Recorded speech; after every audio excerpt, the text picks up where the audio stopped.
नमस्कार दोस्तों, आइए स्वागत है एक बार फिर से आपके अपने YouTube चैनल भी एक्टिव ज्ञान में।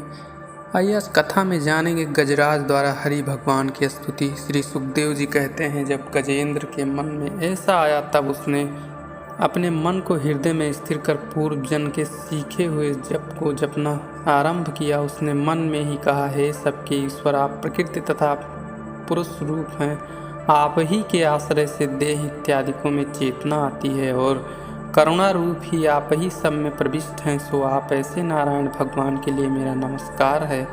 हे प्रभु, मैं आप ही से सिद्ध उस परमात्मा की शरण में हूँ कि से यह संसार बनाया गया है, जो भगवान स्वयं संसार रूप हैं और जो इस संसार से और इसके कारण महत्व आदि से भिन्न है। आप ही की माया द्वारा रचित ये संसार कभी प्रकट होता है और कभी लीन हो जाता है, जिसका ज्ञान कभी नष्ट नहीं होता, जो प्रत्येक अवस्थाओं में स्थित संसार को साक्षी रूप देखते रहते हैं, जो अपने ही ज्ञान द्वारा प्रकाशित हैं और जो नाम आदि प्रकाशों और प्रकाशकों को भी प्रकाशित करने वाले हैं। वो प्रभु मेरी रक्षा करें, जो समस्त लोकों और लोकपालों के नष्ट होने पर भी नष्ट नहीं होता, जो सबकी उत्पत्ति का कारणभूत है, जो महाप्रलय के घोर अंधकार में पूर्ण परमात्मा रूप से प्रकाशित रहता है, जिसके स्वरूप को देवता और ऋषि भी नहीं जानते, जिसका रूप बड़ा ही दुर्गेय है, जिसका चरित्र बड़ी ही कठिनता से समझ में आता है। वो प्रभु त्याग से वन में तप करते हैं और ब्रह्मादि व्रतों को पूर्ण रूप से करते हुए समस्त प्राणियों को अपना रूप मानते हैं। वो ईश्वर मेरी रक्षा करें, जिसके जन्म कर्म नाम रूप गुण और दोष नहीं है, तथा जो लोग के नाश और उत्पत्ति करने के लिए अपनी माया के द्वारा उन जन्म इत्यादिकों को अब समय समय पर प्राप्त होता है, जो सर्वोच्च ईश्वर ब्रह्मा अनंत शक्ति वाला रूप रहित अनेक रूप वाला आश्चर्य भरे कर्मों से युक्त है, उसके लिए बारंबार नमस्कार है। जो स्वयं प्रकाशमान और जो प्रकाशक तथा और जीवों का नियंता है, उसके लिए नमस्कार है, जिसका स्वरूप सन्यासी निपुण शुद्ध चित्त पुरुष जान पाते हैं। उन आनंद सागर मोक्षदाता प्रभु को मैं नमस्कार करता हूँ। उन ज्ञान स्वरूप भेद रहित परमात्मा को नमस्कार है, जो सकल जीवों का मूल कारण है, सबका अध्यक्ष है, सबका साक्षी है, जो माया के भी उत्पादक ईश्वर है। उसको मेरा बारंबार नमस्कार है, जिसके समस्त शास्त्र और वेद की समाप्ति स्थित है, जो मोक्ष रूप और उत्तम पुरुषों का आश्रय रूप है।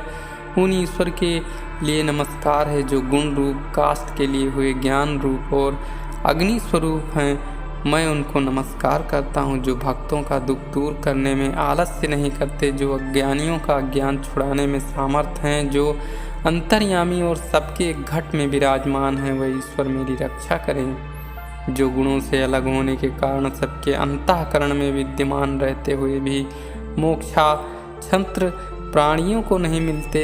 वह परम दयालु परमात्मा मुझे इस संकट से छुड़ावे, जो अविनाशी सर्वव्यापक सूक्ष्म और स्थूल से भी स्थूल है, जो निकट रहकर भी दूर जान पड़ते हैं, जो मुक्तों को भी मुक्त स्वरूप हैं, जो भक्तों के लिए आनंददाता हैं। मैं उन परिपूर्ण परमात्मा की हृदय से स्तुति करता हूँ, जो न देवता हैं, न मनुष्य हैं, न असुर हैं, न पशु हैं, न पक्षी हैं, न स्त्री, न पुरुष, न नपुंसक ही हैं, तथा जो गुण कर्म कार्य और कारण से परे और उससे भी जो शेष रहते हैं, वह शेष नारायण मुझे मुक्त करने को प्रकट हूँ। हे नाथ, इस ग्राह से छूटकर जीना भी नहीं चाहता, क्योंकि इस अज्ञान से भरी हस्ती योनि में धरा ही क्या है, ये तो सर्वथा अज्ञानपूर्ण है। मैं इसे अज्ञान का नाश ही चाहता हूँ। अतः ऐसे मूढ़ योनि से छुड़ाने वाले भगवान, मैं आपको प्रणाम करता हूँ। हे नाथ, हे अच्युत, हे भगवान, अब मेरी रक्षा करो। हे कृष्ण, हे वासुदेव, हे दीन बंधु, अब मुझ पर दया करो। हे घट घट के वासी अविनाशी प्रभु, हे भक्तवत्सल, हे अधम उद्धारक, हे असरण। श्री सुखदेव जी कहते हैं, हे राजन, जब गजराज ने इस प्रकार भगवान की स्तुति की, तब सर्वसाक्षी हरि भगवान शीघ्र ही वहाँ जाकर प्रकट हो गए। जब भगवान ने देखा कि गजराज महापीड़ित है, तो वह उसके स्रोत को सुनकर अपने वेदमय गरुड़ पर चढ़कर वहां पहुंचे, जहां गज और ग्राह लड़ रहे थे। भगवान को आते देख ग्राह द्वारा तालाब में कष्ट पाते हुए हस्ती ने अपने सूंड से एक कमल पकड़ सूंड पर उठाकर कहा, हे नारायण, हे अखिल गुणे आपके लिए नमस्कार है। भगवान ने देखा कि ये हाथी डूबना ही चाहता है और गरुड़ पर बैठे रहकर इसे बचाना कठिन है, इसीलिए वह अजन्मा ईश्वर सहसा ही गरुड़ से उतरकर शीघ्र ही वहां जा पहुंचे और ग्राह से ग्रसित हाथी को सरोवर से खींचे चक्र द्वारा ग्राह के मुख को फाड़कर गजराज को छुड़ा लिया। सब देवता देखते ही रह गए।